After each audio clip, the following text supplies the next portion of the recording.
Hey guys, it's Oddisode time. I hope you guys are enjoying these extra episodes that we're trying to get up for you.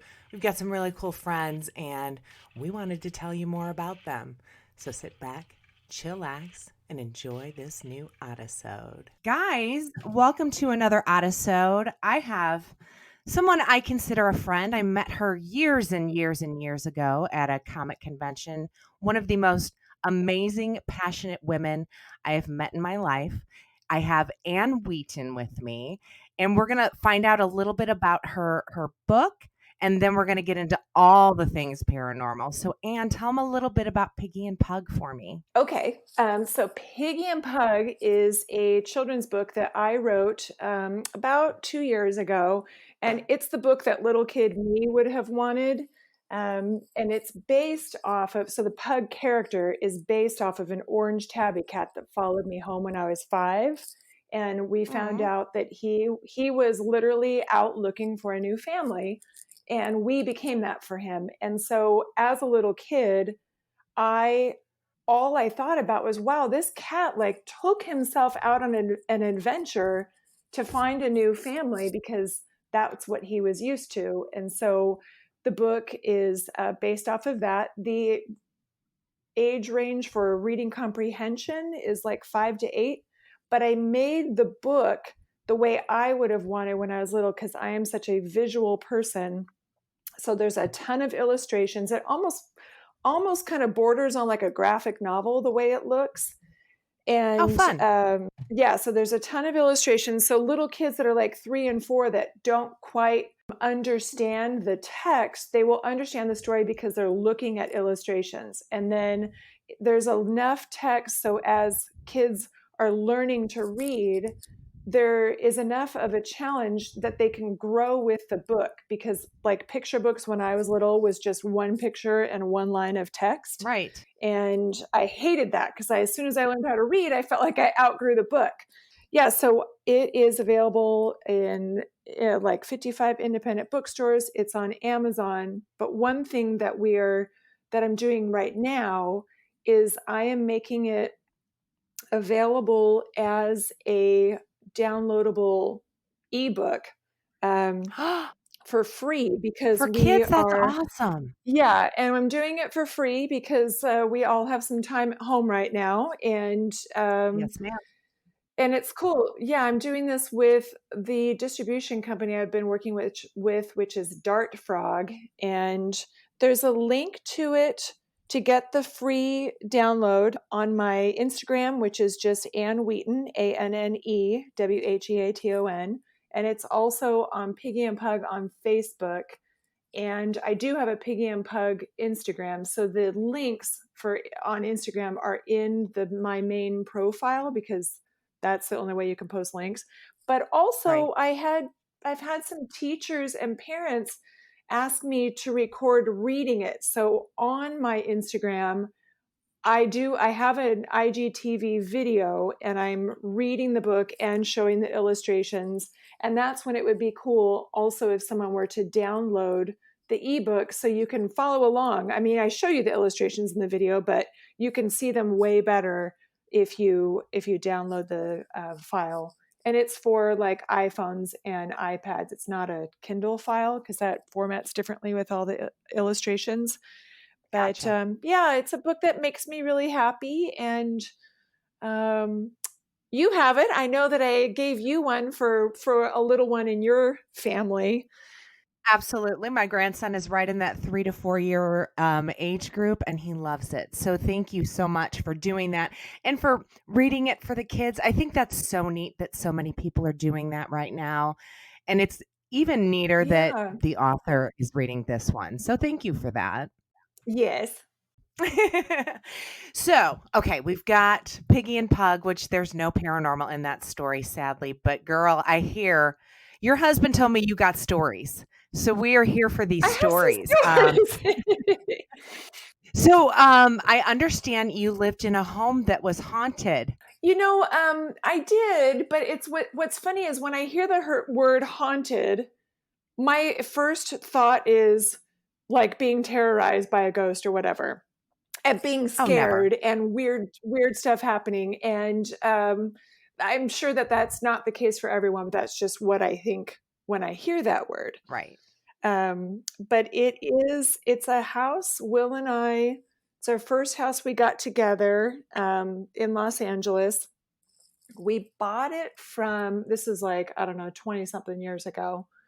And we bought it from, well, so we went to look at it, there was a man there and then an old woman there. And the man was probably in his 50s and the woman was in her 80s. And I guess it was his childhood home, and that was his mom, and his dad had passed away.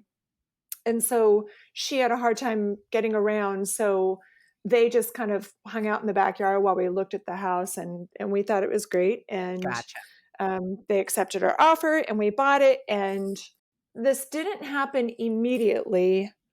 It was, well, no, I guess it was fairly, it was probably a few months before this happened where Will and I had moved in, and there were times where I'd see something out of the corner of my eye. Like I felt like there was a man there, an old man Okay. walking around.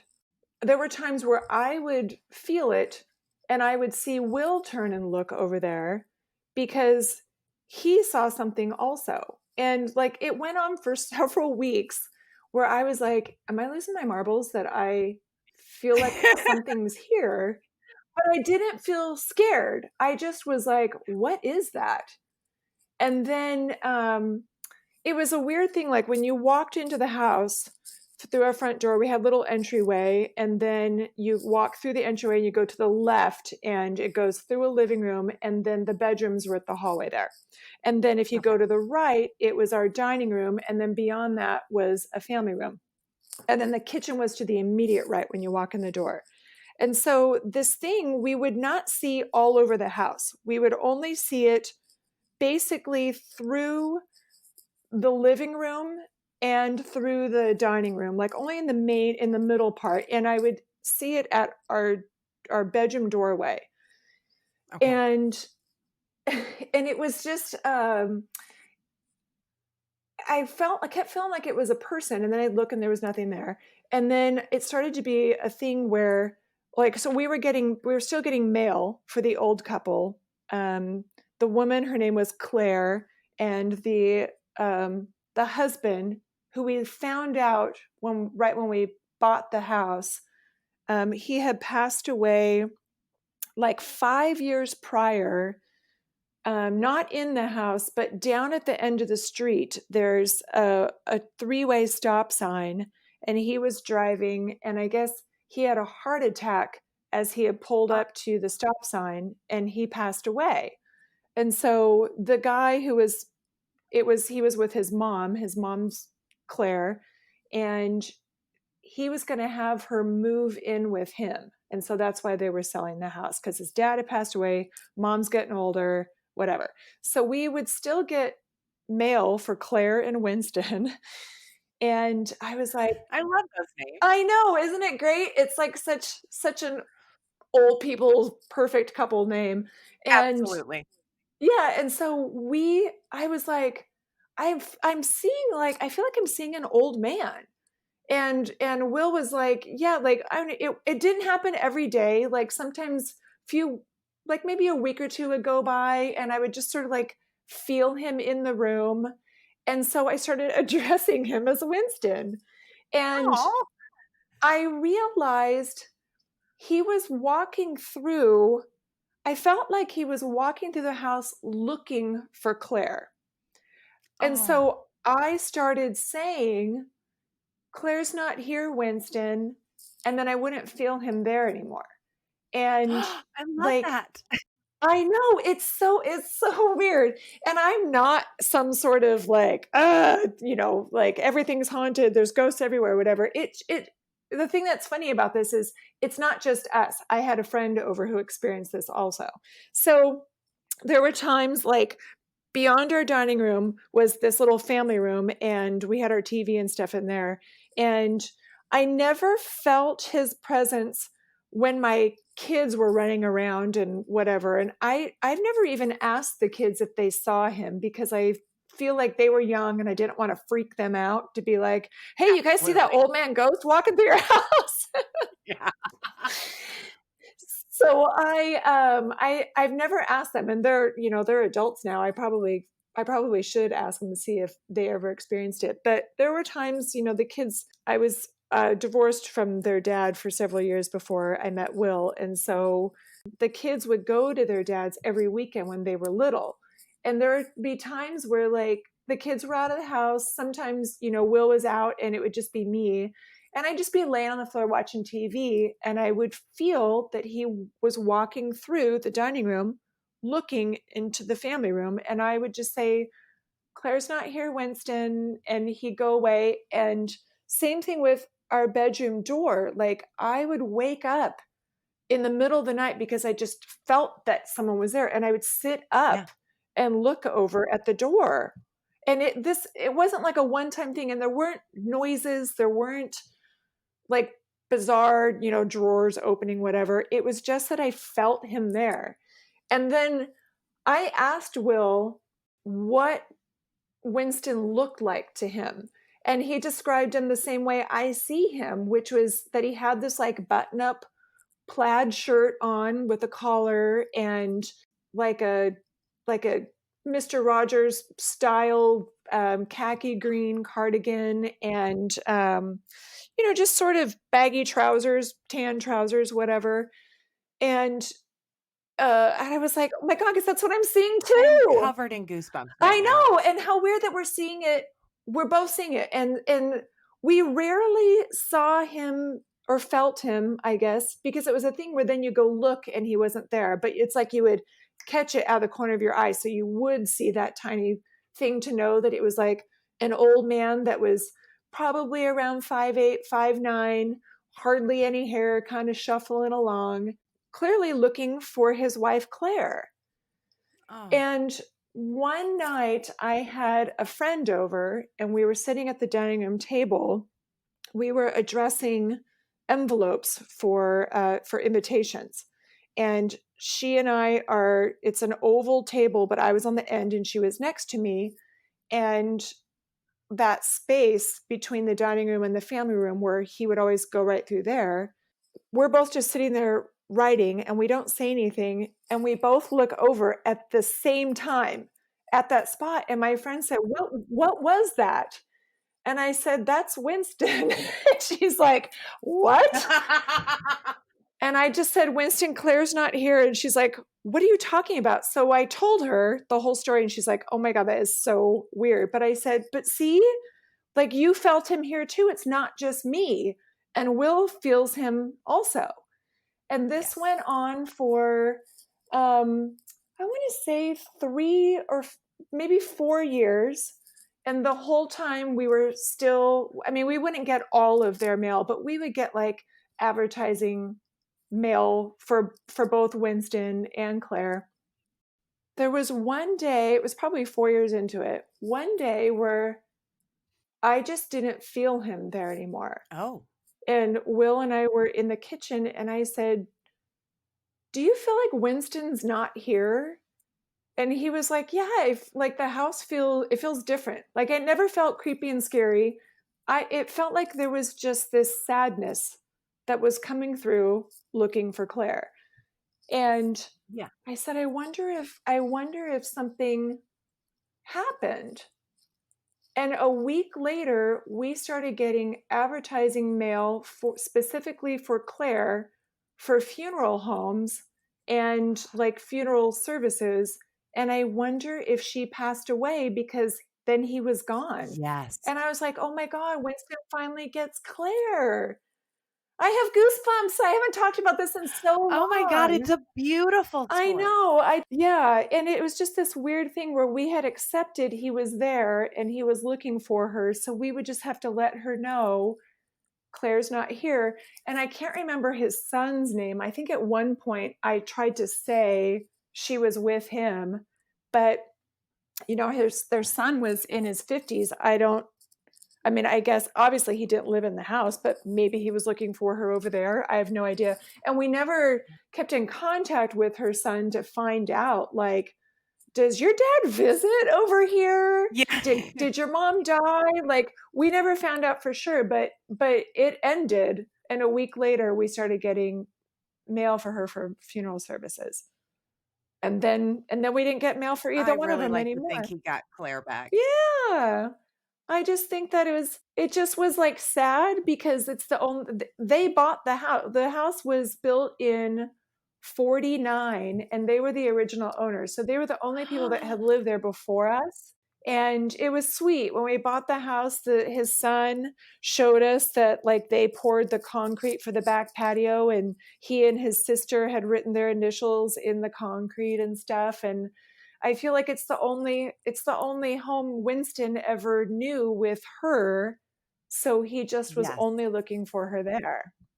Oh, that's so beautiful. It's got a like paranormal happy ending to it. I'm gonna think that he's with Claire now, and that's why it just was so abrupt like that. Yeah, I think so. It just all of a sudden like felt lighter in the house, like he wasn't there. There was just this little looming thing of sadness every time we felt him, and it was gone. And I think that he finally got to be with Claire. Good. Well, I'm glad it wasn't scary for you first and foremost. And I Yeah, know exactly yeah. what you're talking about with the feelings. I call them my vibes, if that makes any sense, cuz we do ghost hunt. That's a Mhm. hobby of mine. I know it's ridiculous. I go out looking for this thing, but it's literally, I mean, you can from a vibe, you can get a vibe of whether it's male or female sometimes, whether it's older or younger. So it's you're not crazy. Will's not crazy. So but apparently you've got the vibes. And my friend that saw him, like, Yes. yeah, I mean, we all saw him. That's amazing. So my obsession Yeah. aside from ghost hunting and all this is Bigfoot. He's my homie. I understand why he hides from people because people can be very, very scary. But you used to look for Bigfoot, and I want to hear more about that. Oh my gosh. It's funny, like for so long I was just like, yeah, he's real. I grew up, actually I lived in I moved to Oregon from Arizona when with my family when I was 7. And so we lived just outside of Portland in a city called West Lynn. I lived along the Willamette River, and we were not too far from Mount Hood, and we would, very close to the Washington border. And then, as a kid, just there were shows about Bigfoot sightings, and there were like little comic books and like little books for kids and It was brochures. the 70s, Oh man. yeah, yeah. I mean, and Bigfoot he was just going bananas up in the Pacific Northwest. And so my brother and I, like, we never saw him, but we wanted to see him in a weird way where you want to see, but you don't because you're scared. Because then what are you going to do when you actually see him? Because it changes all the That's what time. like what ghost that's what ghost hunting's like. Yeah, so it changes all the time. Like, is he just some 6 foot guy? Is he 8 feet tall and he looks like half man, half gorilla? Like, no, the story's always changed, and then there were, of course, the people who did impressions of his footprint that they saw out in the forest and whatever. So my parents my parents would take us camping all the time. Of course, I never saw Bigfoot if we were like camping at the beach, but we would go up to Mount Hood. So it was anytime we were Mhm. in foresty areas, my brother and I were just convinced that Bigfoot was out there. And I guess also because it's the 70s, man, that my parents would just let us go wander while they set up our campsite. And I was like, Yeah. which is crazy. Like, we were like 8 and 10, and it was like, go have a good time.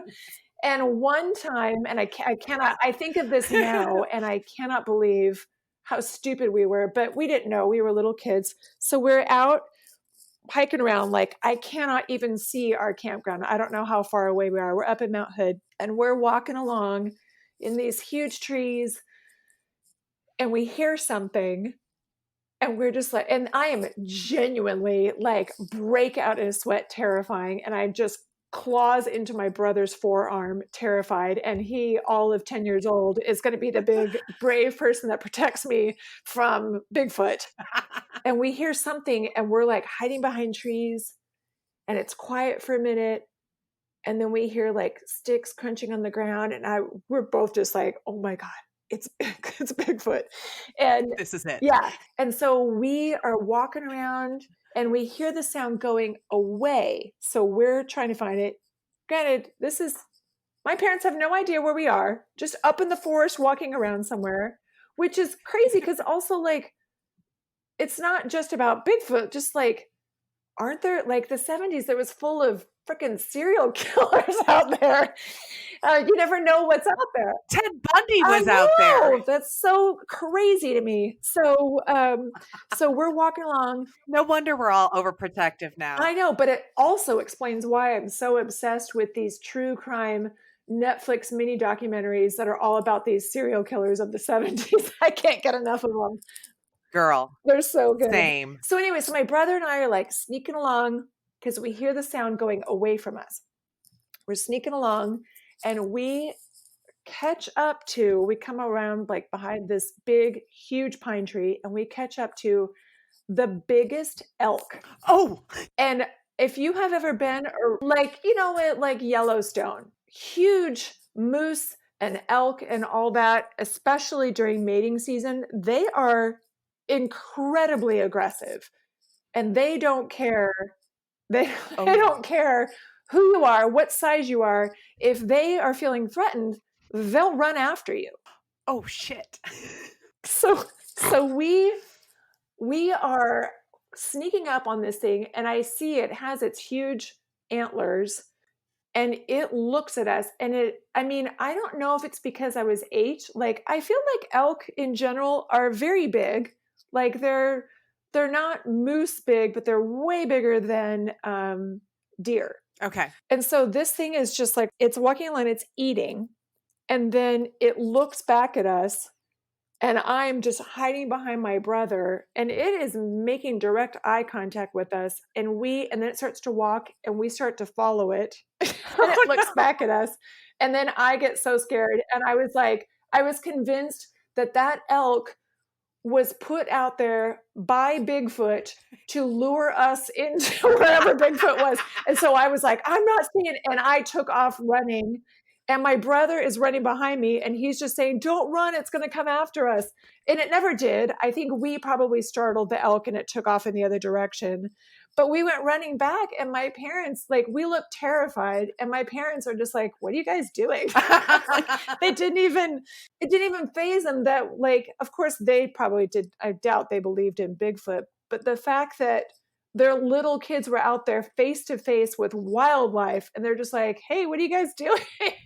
I love It's crazy. That. I actually recently, I was at a convention, and I came across like a 1970s, I think it was made by, I was made by K-Tel. It was Bigfoot snowshoes. So you could put them under your feet and like slide your feet in it and walk around in the snow and leave Bigfoot tracks everywhere. I also think that Bigfoot was on like, no, are you kidding? I will send you a photo. They are amazing. But I mean, he was even on like the $6 million Man when we were kids. I mean, there's absolutely every reason we should all be obsessed with it. Did they also I feel like he was on like some sort of Unsolved Mysteries episode? Probably. I'm sure of it. Oh my God. Yeah. And I'm sure that there was some sort of I just can't remember, but I know I watched TV shows that were all about tracking him. So I don't know who was doing it, but obviously if someone made shoes you could put on to then create his footprints, it's one giant scam, and my childhood is all a facade. It was lies, all lies. Oh my gosh. And this was so fun. Thank you so much for doing this. Go ahead and tell everybody how they can follow you on socials again. Okay, well, I'm at Ann Wheaton on Twitter, which I can't believe I'm still on. That place is But you Terrible. know what? There's a lot of really cute pet photos and videos, and I live for that. I live for the dodo videos, those sweet little videos of like saving animals and people helping out and stuff. I love that stuff. So Twitter and Instagram is just at Ann Wheaton. I do have a blog that I haven't written on in a while, just with too much stuff going on, but that's just annwheaton.com. And I don't have a public Facebook, but you know, I do go to conventions because that's how you and I met, but Yes. we have some lined up for later in the year. And you and I are so getting a photo together, and I'm going to bring my Bigfoot shoes the next show you're at. It's going to happen. Yes. Yes, that'll be great. Okay, darling. Well, thank you so much for being on the show with me. I appreciate it. Take care of yourself and your pets and the family, and be safe and healthy, girl. Yes, thank you. Thank you for having me. I will see you soon. Oddity Files is an independent production. Intro music created by DJ Jimmy. Wah wah. 2020 artwork created by me, Kitsy Duncan. The opinions expressed in this podcast are ours, and ours alone. Well, maybe yours too.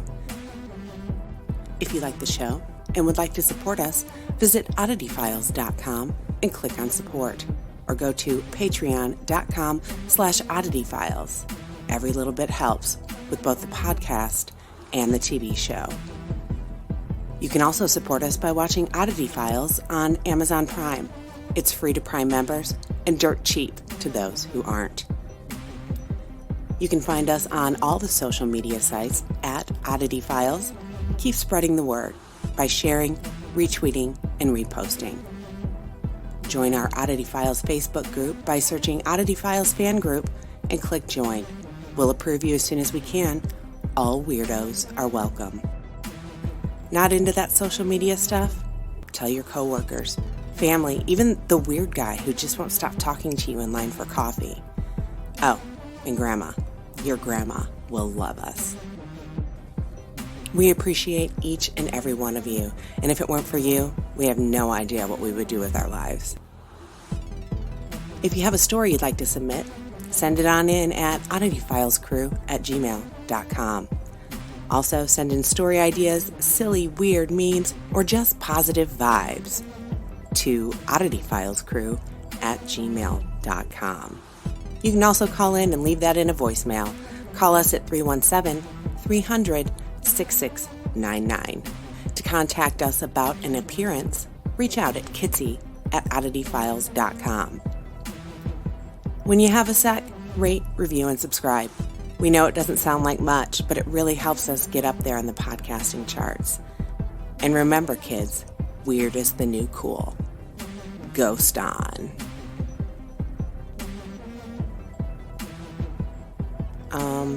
Why are you still here? Go on. Get out of here. Turn it off. It's done. Really. I swear. Go. Get. Serious. I'm out of here.